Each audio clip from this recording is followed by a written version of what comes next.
Bom dia a todos, bom dia a todos.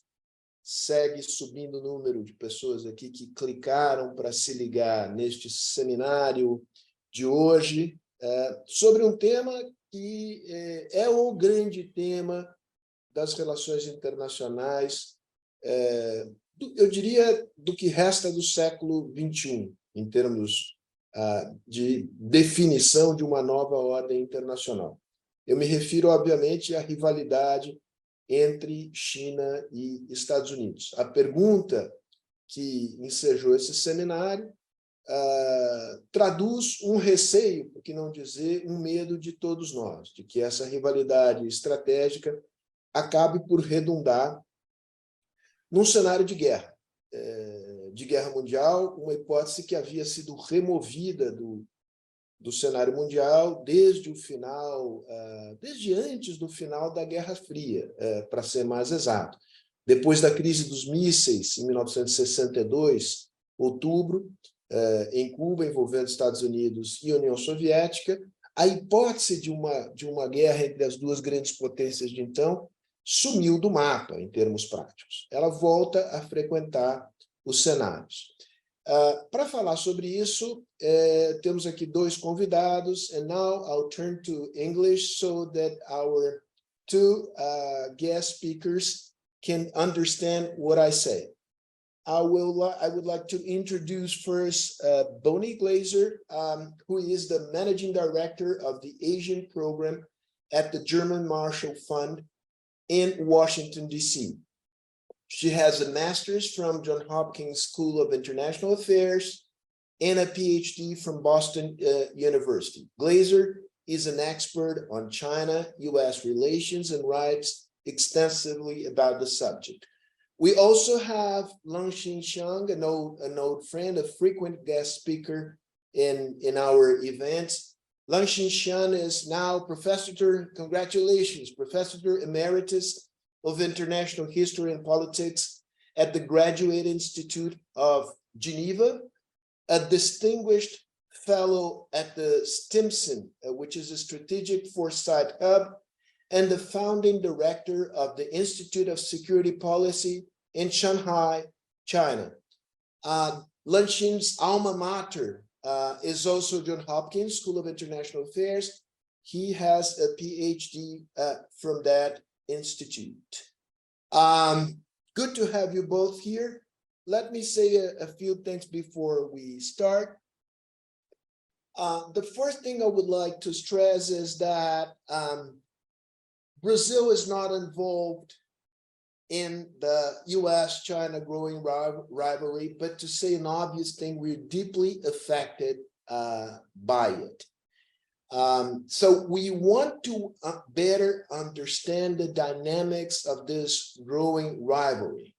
How far it can go, what are the dynamics, the factors, the drivers behind it, how this rivalry can be managed in a way that might leave space for cooperation in key areas of the global system, namely climate change, or whether we might be approaching the unthinkable, right? A more belligerent scenario between the two superpowers, the rising superpower China, the incumbent superpower, the US. So this is not a conversation about Brazil and Latin America, but the focus is not that. The focus is the dynamics of the growing rivalry between the two superpowers, right? And of course, how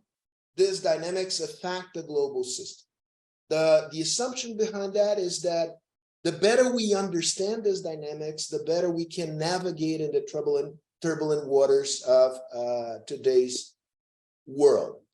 Having said that, I will turn the floor to Langxin Xiang for a 15-minute initial presentation. Bonnie Glaser will have the same time afterwards. But before I turn to Langxin, let me thank the German Marshall Fund for co-sponsoring this event. Ian Lesser the president of the GMF or the director of GMF in Brussels was not able to be here today, but Boni is here representing the GMF, and I would like to convey my thanks to Ian. Boni, please do that for me. And also to show and to thank the companies that sponsor the annual program of seminars of the Fundação Fernando Henrique Cardoso, whose trademarks are shown on the screen. Now we are ready. So, without further ado, Lanshin, you have the floor for 50 minutes. Obrigado. Thank you for inviting me again. Try to remember, fourth time, I try to remember. I guess twice, so.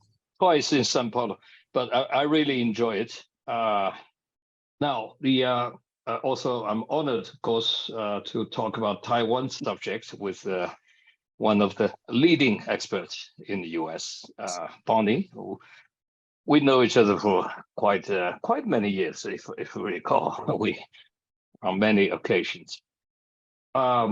What I intend to do here, since Bonnie is here representing the US, I assume, I would just using my limited time to focusing on Chinese perspective. Does not mean I agree with all the assessment the Chinese leadership about this, but I simply want to give you some basic points about what Chinese elite are thinking. I just came back from China a month ago. I'm worried. I'm just put very, very simply to start with. When Henry Kissinger said 2 years ago, we are at the foothill of the Cold War. At that time, a lot of noises said, no, that's exaggerated.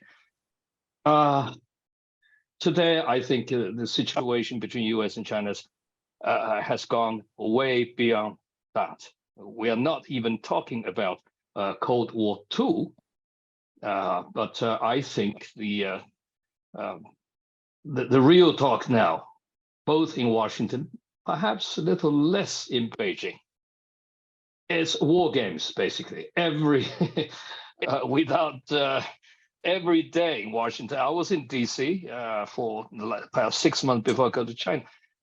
Almost every day, somebody's talking about war games. Pentagon, state, and think tanks, CSIS, and so on. I never seen that. 40 years ago, when I come to SAIS to study, at least I had a strong conviction. First of all, we admired US enormously at the time as a young student. But the second thing, I never thought in my lifetime US-China is going for another war. But now, unfortunately, situation become increasingly difficult to control. I would not say out of control yet. Okay. Now, what is the problem from my point of view, or I say from Chinese point of view?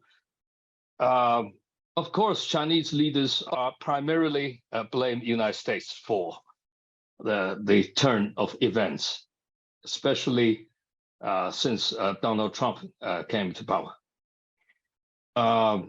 In other words, they really think it's unprovoked, unnecessary kind of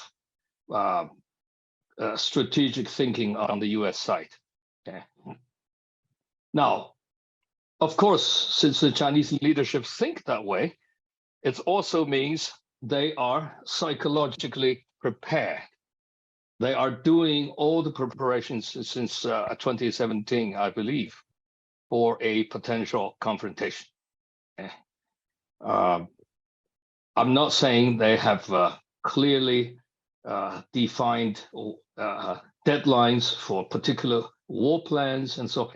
But every military has a Schlieffen plan, maybe even A, B, and the C. That's nothing new. I'm sure People's Liberation Army has plans of invading Taiwan. I have no doubt about that. The question here is what might trigger it. But on the US side, on the other hand, the last few months, the most intriguing part is everybody can come out talking about their guesses about deadlines. Initially, they say 2030 or 49. They said, well, keep on advancing the deadlines. And the 2030, then the CIA director says 2027. The Indo-Pacific comes say 2025, and the most recently, of course, Navy Chief of Navy Operation Officer, even 2023, 24. I wonder what's happening there in Washington. I tried to figure out when I was in Washington why this enormous warmongering going on, as a phenomenon I have not seen before. Okay? The interpretation I heard from my friends, either military, non-military, Pentagon, state, NSC, it is kind of anxiety. Basically says we're not well prepared if Chinese launching attack earlier. But from a Chinese leader's point of view, it's the other way of assessing it. The belief now in Beijing is that the United States is determined to contain China all around. It's no longer an issue they are doing something limited or with some kind of tactical, policies. It looks like it has become a grand strategy. So therefore, there is very little they can really compromise except for preparation for a potential confrontation. The second thing is this. On Taiwan, the Chinese elite also believe that the United States seem to be, particularly under Biden administration, has a systematic approach. Chinese called, of course, salami slicing approach, pushing not for two China policy, not for one China policy, but they chose something in between. It's called one China, one Taiwan. A policy perpetuating the separation of two Chinese territorial entities. Perpetuating, I emphasize, that's the point the Chinese now convinced. Now, one China, one Taiwan policy, it's an idea coming from Taiwan independence movement. Okay, it's part of the ideology anyway. It's their plan B. It is known that, of course. So Chinese now believe that US is really, really serious, pushing for de facto Taiwan independence. So what is the solution then? I think the potential solution would be preparing for a military solution. I'm not saying they've given up on peaceful solution, but it looks increasingly remote possibility for a peaceful solution now. So they have to be, well, I would say expedite the military preparations. Now, as I have written elsewhere, this is, of course, in my personal view, it is a classic example of two great powers misreading each other's intention. The historic analogy I always prefer to use is Anglo-German alienation in the beginning of the 20th century. Now, what is that key point about Anglo-German relations, of course, is they don't really have enormous vital conflict over their basic interests, but they try to figure out, each other's real intention, but they misread it. In the end, it's starting as a effort of finding common ground, end up in the all-around confrontation, and that pushed Germany and Britain, the cousins, actually, they are the cousins, into a deadly war. That's the First World War. This is, of course, the story has been written very well by Paul Kennedy, Henry Kissinger, and many others. This is what I think, misreading of each other's mind and offering things the other side that does not really need, asking for something the other side can never give. This is the classic example of miscommunication, mis-signaling, usually occurs as a prelude to an unexpected warfare. So we are very close to a war. I'm sorry to say that. I'm never a warmonger. I was. Now, look at the Chinese side. I don't want to give you too much detail since it's not. No, it's not Chatham House. No, so I wouldn't. No, it's not. Okay. Just look at 20th Party Congress. Look at the Politburo. Okay, the makeup. If you're seriously looking at each person's background, the Politburo 24 members, it is essentially look like a war cabinet. I've never seen that makeup before. Okay, if you study each. The other point I want to make is very simple. Most of the Politburo members on the military side or in charge of national security have had a long time the Taiwan portfolio. Even Prime Minister, the number 2. I know very few people even know him before the Party Congress. They had a lot of imaginations about the new party Politburo. When Mr. Li Chan, the Shanghai guy, become number 2, most people say, who? Never heard of him. They never know he has a powerful and a strong Taiwan portfolio. Right? He has been doing that for 5 years as a Shanghai party secretary. Okay, so this is structurally Chinese leadership are prepared for it. And militarily, they have several plans, I'm sure. The only problem is what going to trigger. What is the Sarajevo? We don't know. I think the world probably, with great regret, they have to waiting for a Sarajevo. Unfortunately, something happening. South China Sea or over Taiwan or somewhere else. One single spark could, under the circumstances, could trigger a rapid escalation of military confrontation. That worries me enormously. I don't like it, but I think the Chinese leadership now gave up on Biden's stretch, more or less. They are waiting for the election.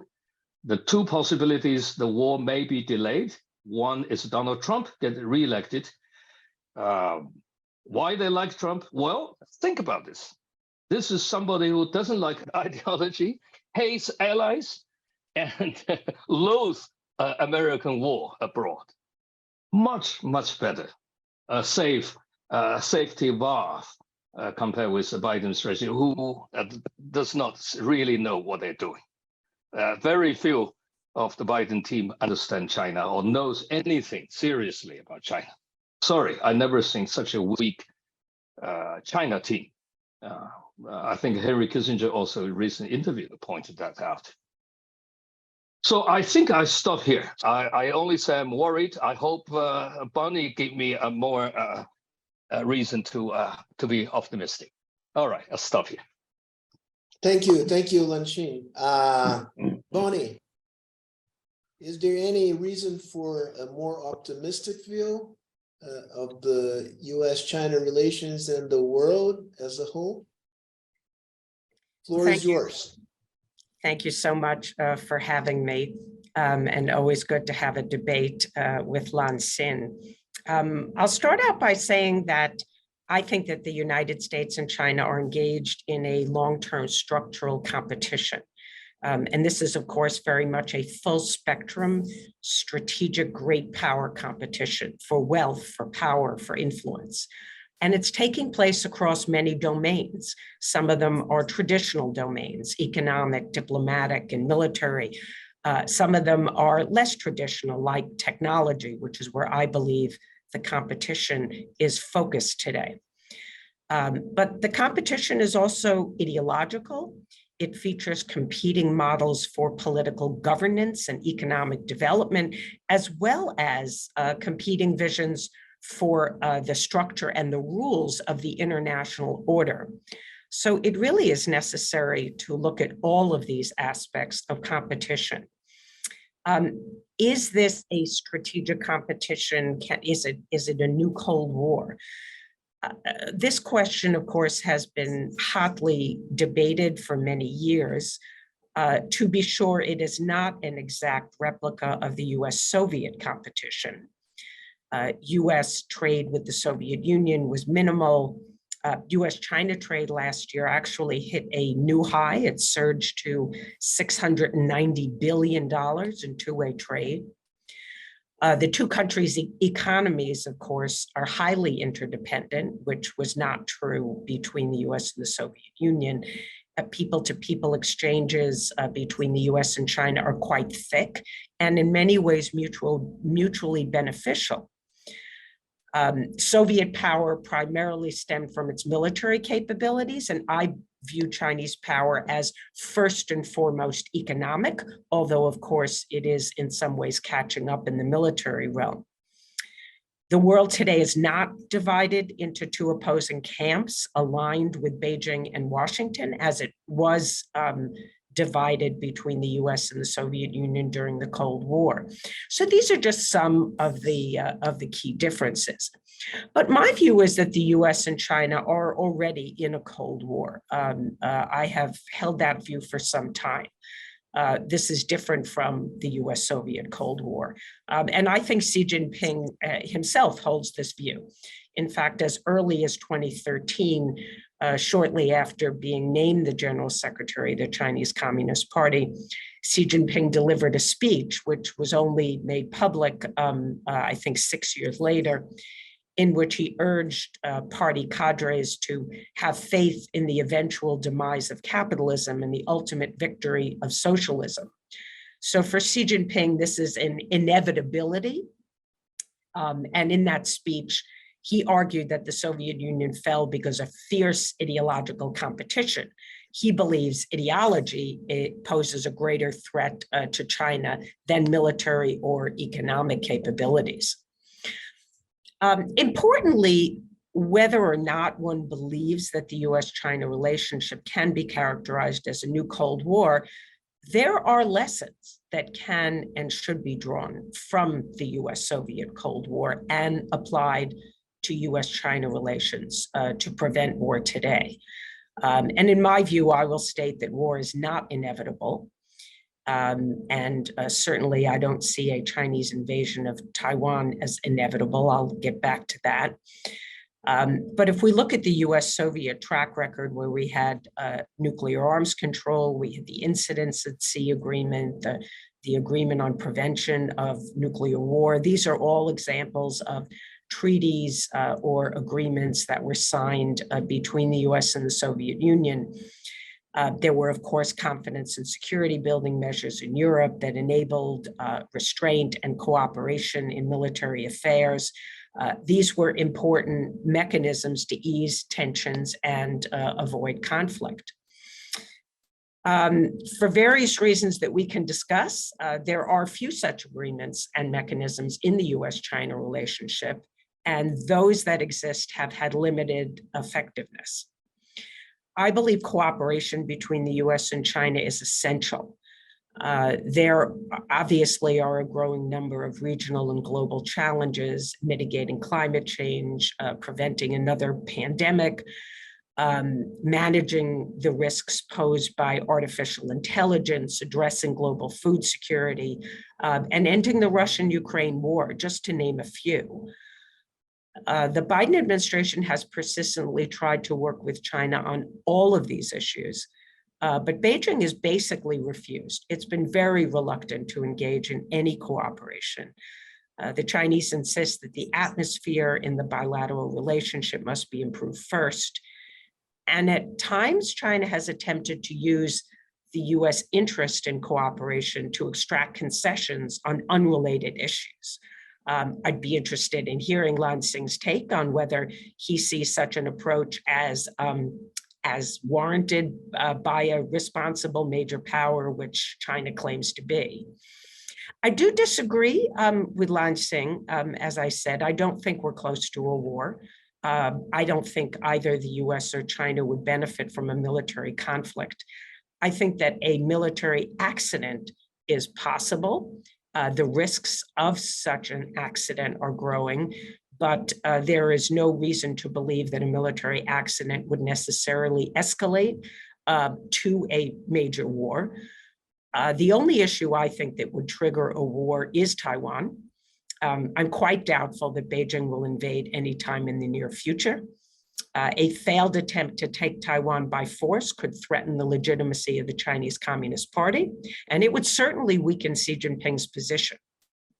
I think if you analyze the Russian invasion of Ukraine, you can't help but conclude that that war and the difficulties that the Russian military have encountered have likely induced caution on the part of Xi Jinping.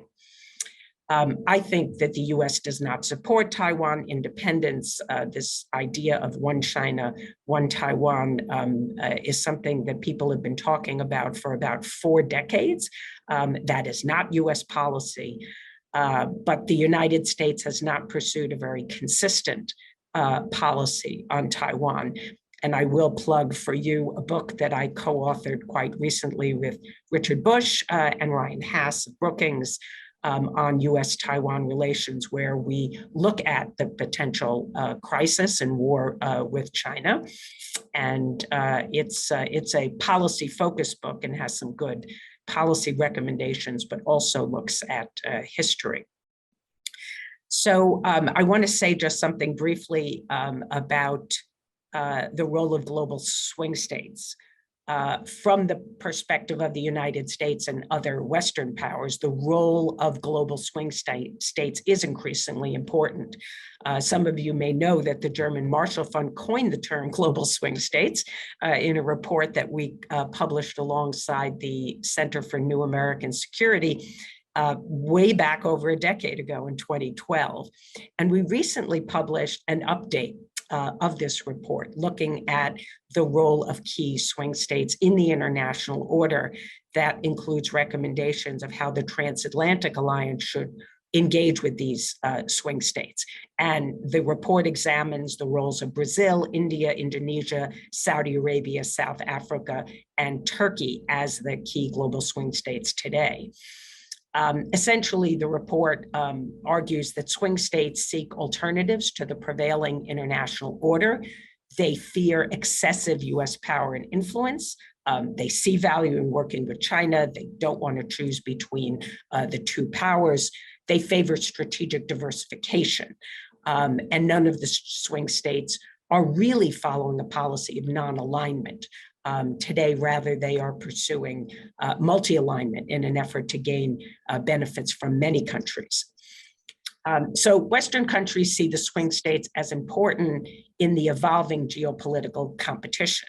They want buy-in from these states for a strong rules-based international order. That is the view of the US and of Europe. There's recognition that there is growing distrust and skepticism among swing states toward the West. There's no doubt about that. The report advocates forging partnerships with swing states to address regional and global challenges, but also to advance those states' priorities.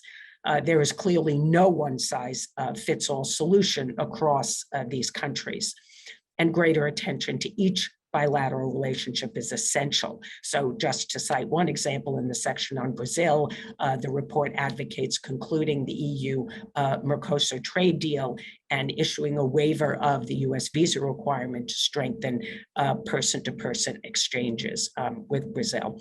So more broadly, the report proposes that the US and the EU launch concentrated investment campaigns in swing states that focus on green technology and digital public infrastructure investments. So I just wanted to cover those points, Sergio, in response to the questions that you asked me to address in my opening statements, and I'll turn the floor back to you.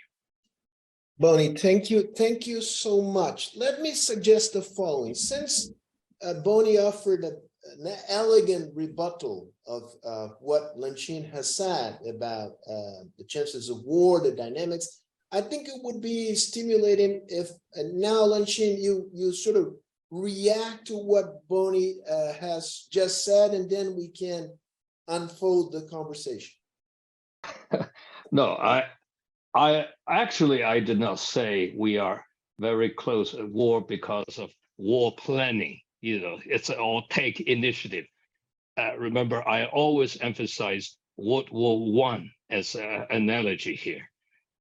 When you have a Hitler or Mussolini, we know, you know, where war is going to come from.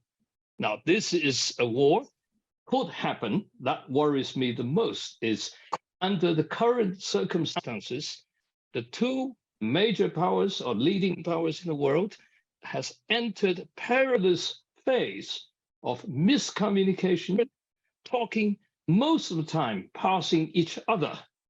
Or Chinese language, they say, duck talk to the chicken, because they don't have the same language. They may use the same concept, but they may use the same word.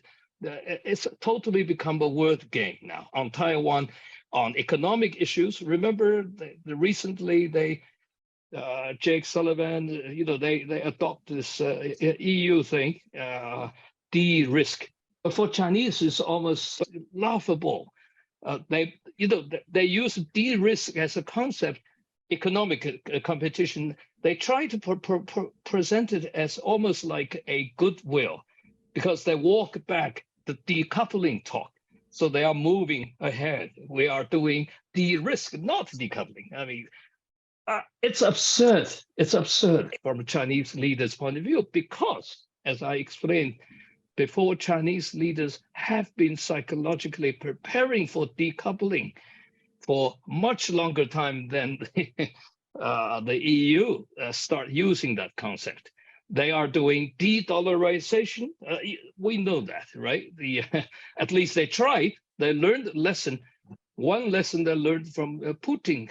Of course, you have to somehow make yourself much less vulnerable when the Western sanctions came. Okay? So they are doing all this, and they are pursuing aggressively an autonomous high-tech strategy with American, you know, chip acts provoking. Oh, we all know that. So the issue here for accidental war, this is what I'm saying, is the highest moment now than what we see since the Korean War.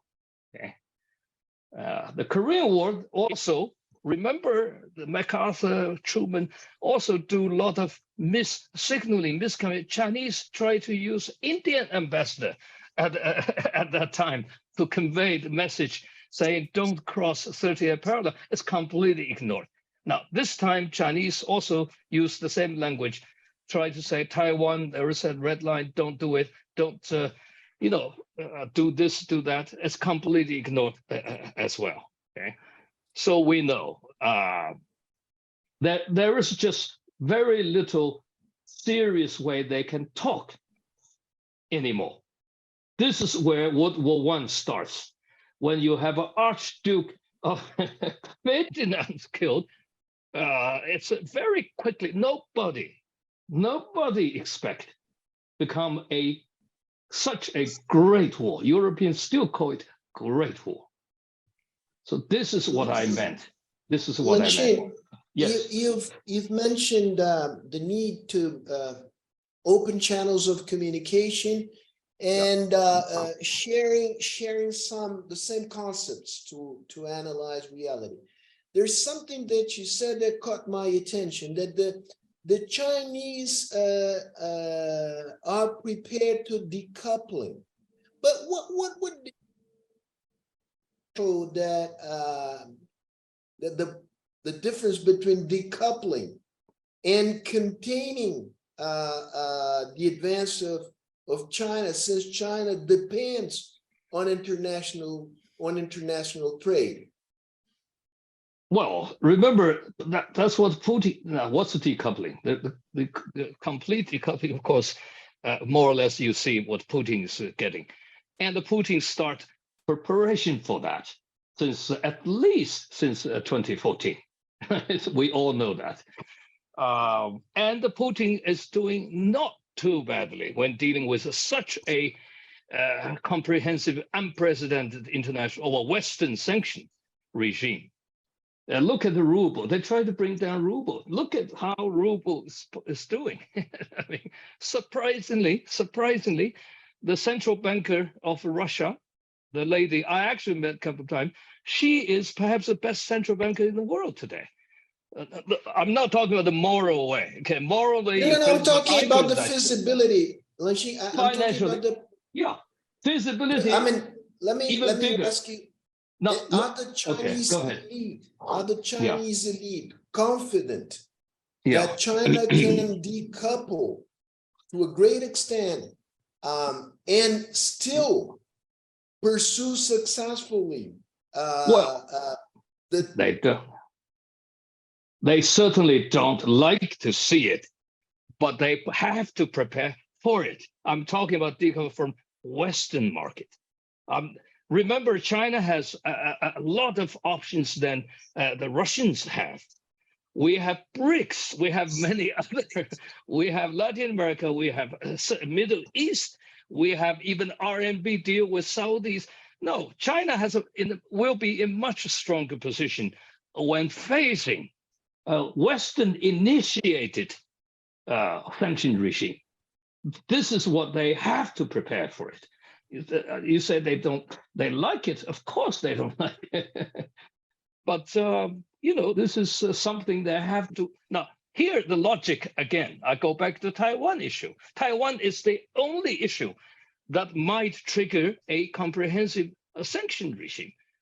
I'm not so much convinced about the Europeans, they talk the talk. Whether they do what they're going to do, I always doubt it. Right? I'm skeptical about transatlantic solidarity. I know it's offending German Marshall Fund for that point, but I'm always criticize Europeans.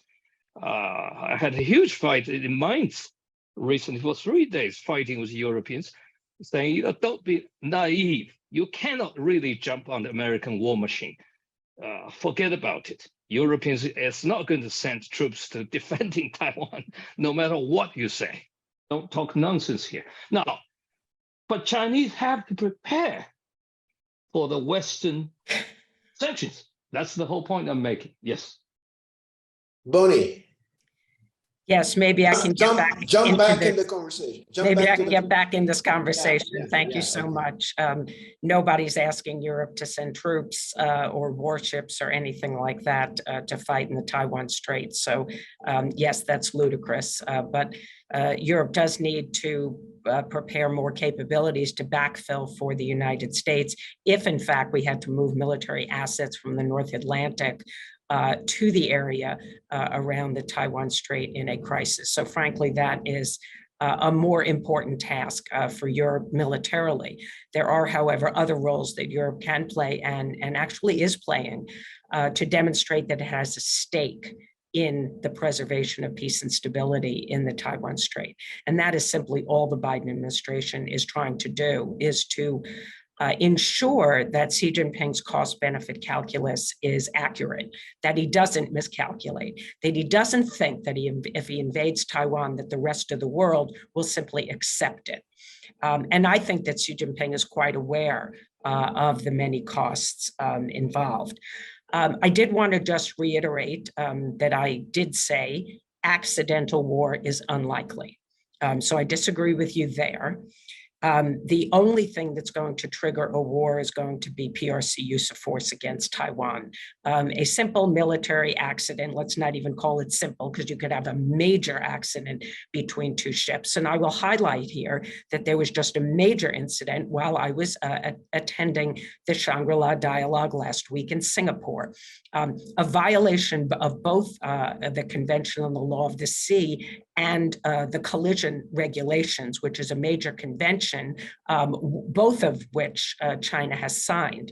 And China cut across the bow, a Chinese destroyer of a US destroyer, came within 150 yards, and the US vessel was sailing in high seas, nowhere near the 12 nautical miles of China's territorial seas, but in what is high seas, even if China has an exclusive economic zone extending across the entire Taiwan Strait, it is still legal to sail through those waters. This is not innocent passage, like Chinese Defense Minister General Li claimed in response to my question. Somebody needs to give him an education on international law. And finally, I'll say that yes, I'm glad you said China's preparing for decoupling, only maybe the verb is not right. China's been driving decoupling. China started decoupling from the United States and the West before the United States even started to act to make its supply chains safer, more resilient, and started trying to prevent China to become very advanced, specifically in semiconductors, because this is connected to China's military capability, not because the United States is trying to contain China, but the United States wants to prevent, yes, China's military capability from advancing so it will not attack Taiwan. And so we won't have a war in the Taiwan Strait. And maybe then Beijing will be incentivized to actually use peaceful means to solve its differences with Taiwan. So, you know, we could get into a discussion of how effective China has been at separating itself or decoupling from the Western world, but less than 4% of global financial transactions are made with the renminbi. China hasn't made much advancement in that effort. China's tried to create something that is comparable to SWIFT, which is called CIPS, and yet it still relies on SWIFT. So China is still very, very dependent on the international financial system. But finally, I will agree with Lansing that I don't think that Europe really has the appetite even to think about implementing very severe sanctions on China because of its, in many countries, economic dependency on China. And so that's a question mark going forward as to whether or not the US will make progress in working alongside Europe, essentially to ensure that the costs on China would be so high, and by the way, even without sanctions, just a stoppage of the traffic, you know, through the container shipping through the Taiwan Strait would have a massively negative impact, not only on Taiwan, but also on Chinese economy. So I would argue even without sanctions, this is an outcome that would be very, very damaging, and also to Europe. So the effort here is simply to preserve the peace. And if we end up in war, I think the fault will really be on China, because, as I said, the only thing that's going to trigger this war is a Chinese invasion of Taiwan. Lansing, let me ask you, how do you square the assessment that Bonnie has just made about the interdependence? You said, okay, China is decoupling, but still, the economies are very much intertwined. US, China, and other major economies. Don't you think this is a countervailing force strong enough to sort of reduce dramatically the chances of war? How do you factor in, the economic interdependence in the scenario that you have sketched to us? Well, United States abandoned globalization, the interdependence. There is no moral high ground, which I disagree with Bonnie entirely on this defending of American tech war on China. Even describe it as a Chinese decoupling. Come on. American policies in recent years are driven by two things. I have written elsewhere. One is the obsession with decline. You can say declinism, It's the most popular concept. Declinism never declines. Okay, it's a very Anglo-Saxon thing, not even continental European thing, which is typical American thing. Obsession, hysterical. But that's not enough. But they combine with other things. We've seen since Trump administration and even under Biden administration, that is yellow peril fear. These two things are now combined together. Now, we all go back to Spengler. Chinese are reading Spengler. I'm reading Spengler. Europeans rereading Spengler. Americans probably read quite a lot of Spengler. But don't forget, a high-tech war here. Spengler predicted a long time ago. His last book, nobody reads in the US, I assume, short one, it's about technology. Spengler's advice to Western, this is 1930, before Spengler died. His last thought is never develop technology. He called techniques, that's his language, because colored people eventually will learn from this. The master-slave relation will be reversed, and they're going to destroy white people's economy. Now, for American chip war, tech war, for me as a historian, it's just been there, done it. We haven't seen that movie before. But now they're using Taiwan as an issue, as a moral issue, saying we cannot provide China with high tech because Chinese will invade Taiwan more efficiently. You think Chinese have to rely upon high tech to invade Taiwan? That's a misreading Chinese intention or misreading Chinese military strategies here.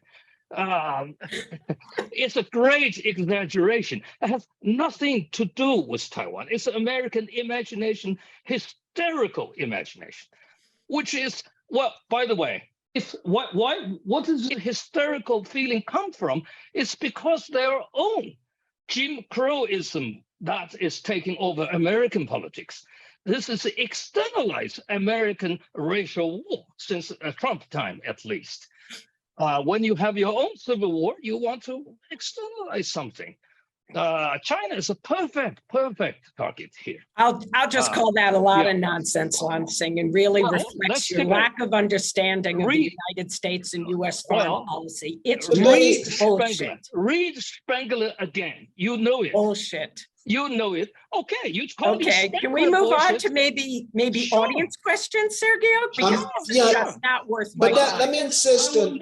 I agree with you on that anyway. So this is, from our perspective, this is a fascinating, heated conversation between the two of you. Let me focus on this, on your assessment, Bonnie, that the only reason why America is trying to restrain Chinese access to some critical technologies because it would help China to invade Taiwan militarily, right? Let me be honest, and this is I find really difficult to understand, because it looks like from afar that the U.S. policy is cutting across various technology domains, and not only on semiconductors, although semiconductors is, of course, a key area.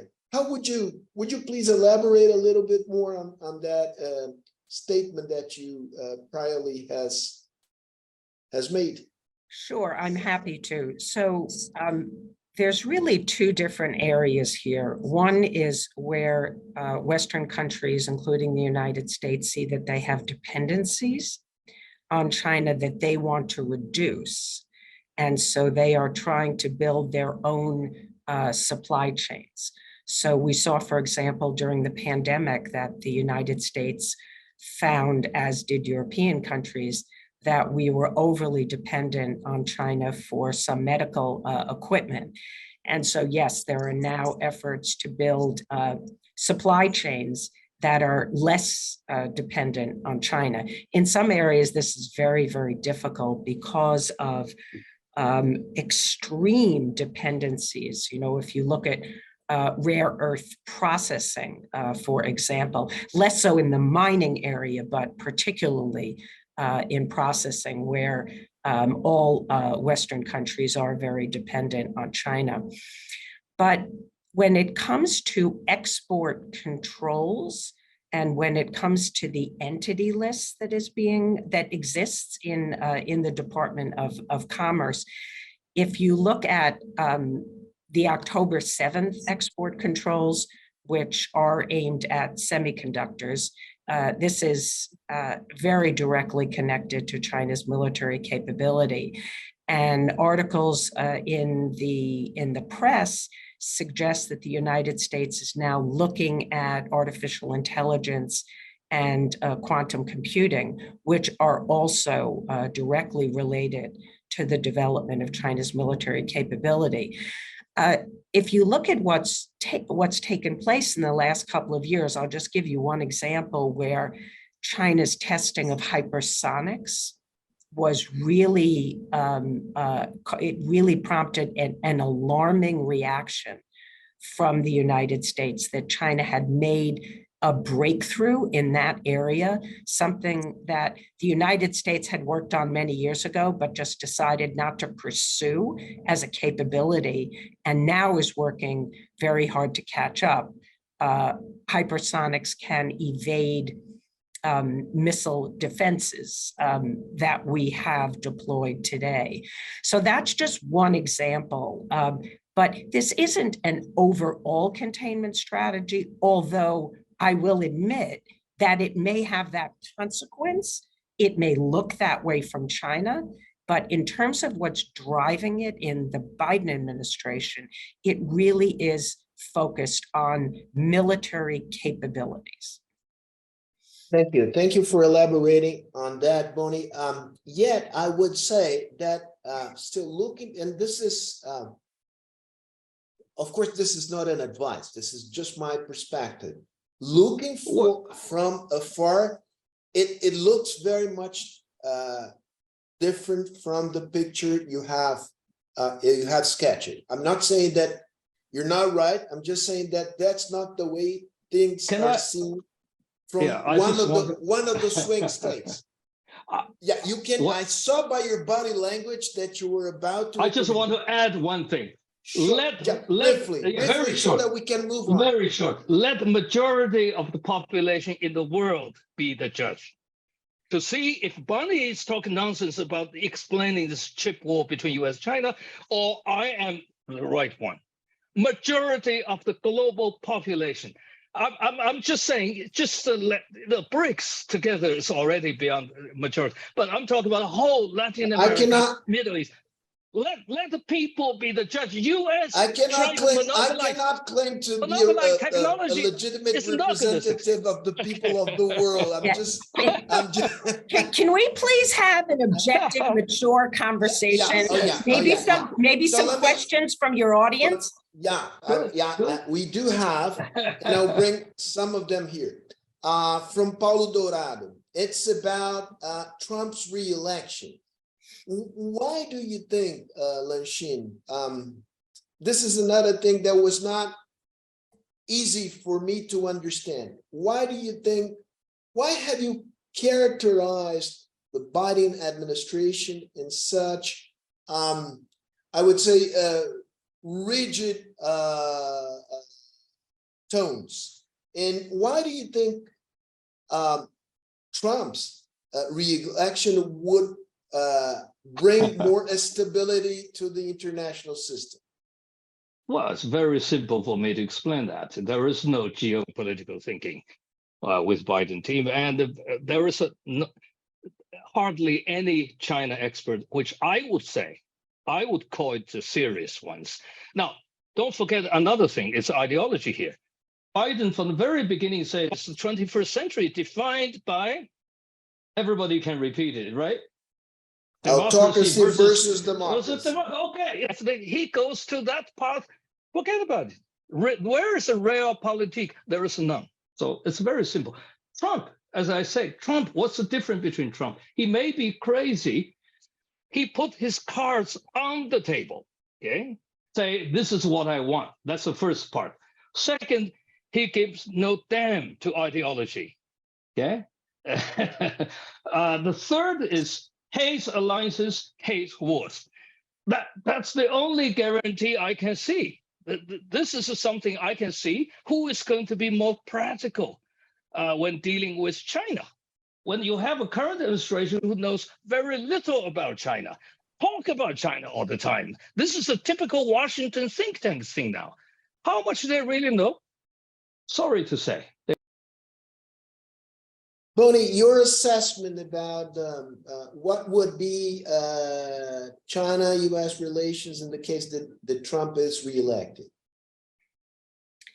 Well, China and the United States were able to have some, I would say, a very transactional relationship under Trump in the early part of his administration. Not surprisingly, China is very, very comfortable with that kind of arrangement. President Trump said, you do some things to put pressure on North Korea, I will put trade issue on the back burner, and we can work together. And that essentially held until the COVID-19 pandemic broke out and President Trump lashed out at China and blamed the Chinese and started calling it the Chinese virus and all of that. President Trump never cared about Taiwan. Everything that has come out subsequently shows that he was willing to throw Taiwan under the bus. So if he's willing to try to bargain away Taiwan, which I think would be catastrophic, but China would engage in that kind of bargaining. So I think that what really has irritated Beijing the most regarding the Biden administration is its success in strengthening U.S. alliances. And as we know, the Trump administration did not value as much alliances. Certainly the president did not, although many people in the Trump administration did. So we see not only a reinvigoration of the Quad and sustaining annual Quad summits, the creation of AUKUS, the strengthening of EU-US relations, and a strengthening of US-Japan-Korea trilateral cooperation, which I think is in particular quite worrisome to China. So I don't think all of this trajectory would disappear in a Trump administration, but it might be somewhat lower priority. And as I said, I think China believes that it could bargain and have some transactional exchanges with a Trump administration. Let me ask you one additional issue connected to the prior one. Do you think this category, autocracy versus democracy, is it a useful guidance to implement foreign policy, or it's a sort of counterproductive rhetoric? I have never liked the autocracy versus democracy framing. There are so many countries in this world that don't fall neatly into either one of those categories. This is something President Biden stated, I believe it was in his first State of the Union address. I thought it was a bad idea then. We have, countries that are quite close to the United States, like Singapore, for example. Not to say that Singapore isn't close to China, because of course it is, but the United States does have close military cooperation with Singapore. Singapore is certainly not a democracy. Vietnam is another example of a country that has increasingly, I think, close ties with the United States. So no, I've never found that framing to be very useful. Good. But final questions. It's the same question for both of you. I would like you to put yourselves in the shoes of aides to President Biden and to President Xi Jinping. What would be your advice, plural, for the two leaders in order to increase cooperation and decrease the chances of a belligerent scenario in the world affairs? Lanshin, you'll go first, and then Boni. Well, I would say, first of all, try to work out something with Putin on the Ukraine war. I mean, this is something Chinese made. The peace proposal was immediately dismissed by Washington the first hour, and they walk back a little bit. They don't understand the Russian-Chinese relationship, period. Now, I have given a long speech at Brown University, 2 hours, so I don't want to repeat my argument here. The Washington Institute is still on the YouTube. Here, I want to also say that Xi Jinping will try to make very clear, if Trump is willing to make a deal, let's have some kind of joint declaration or communique number 4. This is what Chinese been asking for. Let's have we have 3 communique, supposedly the guidance of Taiwan issue, but let's have number 4, specifically talking about Taiwan. Okay. The third point I would advise would be talk to Taiwanese, for God's sake. Even try to work out some kind of peace declaration, or for whatever reason, just to work out something. If KMT, the opposition might come to power, become relatively easier. I'm not saying it's possible, but just at least workable. But if DPP continues to rule, I'm not so sure. But there is a third party now, interesting, the former Taipei mayor, who is interesting, and he's also proposed a kind of peace document. Now, I don't know, but it's going to be extremely, extremely important from mainland China point of view to prove it has no intention. I cannot emphasize more on that. Intention of using military is always on the back burner. When they are pushed, they believe, they are perceived. Xi Jinping perceives his push into a corner. There is little room to maneuver. Okay, if you follow Chinese domestic thing, the most popular theme, TV, movies, everything else, is about Korean War. The last 2 or 3 years, the Korean War movie, the Battle of Chongjin Reservoir, actually surpassed some Hollywood major, movies in the box office. Don't confuse. I always say don't make an automatic parallel between Ukraine and Taiwan. This is completely different issue unless you are ideologue, thinking in democracy, autocracy sense. It has nothing to do with each other. It's totally different subject. That I think Xi Jinping understands perfectly well. Okay, I stop here. All right, your turn, Boni. Well, I can't help but wonder why China's propaganda department is showing so many war movies to stoke a support for war, for use of force, for warmongering. That's not my words, Lansing, but you used it, so I'll give it back to you. That's really unfortunate. I think China really should be promoting peace, not sort of stoking nationalism that could end up putting more domestic pressure on Xi Jinping and pushing him into the corner that I think is dangerous as well. So managing your own domestic situation better, I think I'd start with my advice there, and that advice goes to Xi Jinping. I think China should renounce the use of force against Taiwan. I don't think it's helpful. China should commit to settling its differences peacefully. And if we go back to the August 82 communique, you will see language in there where China committed to sticking to peaceful means.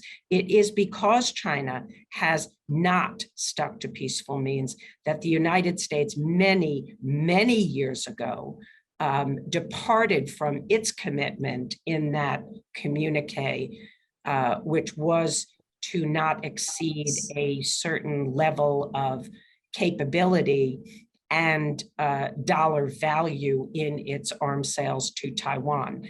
So there is potentially the opportunity to restore the credibility of that communique if both sides return to their commitment.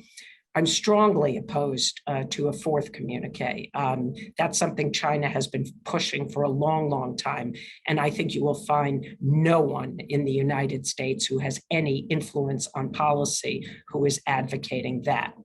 But I will say that I have been advocating publicly and privately that the United States take more actions to make its one China policy more credible.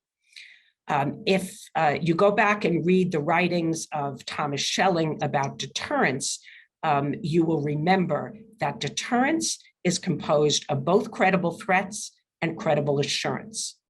And the United States has to have credible military capability to defend Taiwan, but that is not enough. We also must be able to assure China that if it does not use force against Taiwan, that it will not face US support for an independent Taiwan, that the United States will not return to something like the mutual defense treaty that we had with Taiwan from 1954 to 1979. So we need to ensure that both our threats and our assurances are credible. And that is something that the Biden administration needs to work on urgently.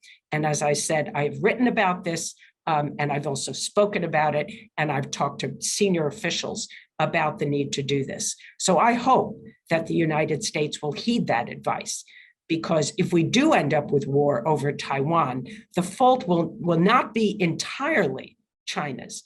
It will be China's, Taiwan's, and the United States.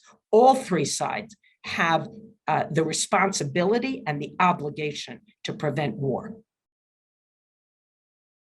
All right, we've reached the end of this candid conversation. I would like to thank you both, Lanxin and Bonnie, for the candor. It was a very illustrative conversation from our point of view, and we will return to this topic again and again and again. It's not leaving us anytime soon, and I hope to count on your collaboration once again. Thank you so much. Thank you. Bye-bye, Lanxin. Bye-bye, Bonnie.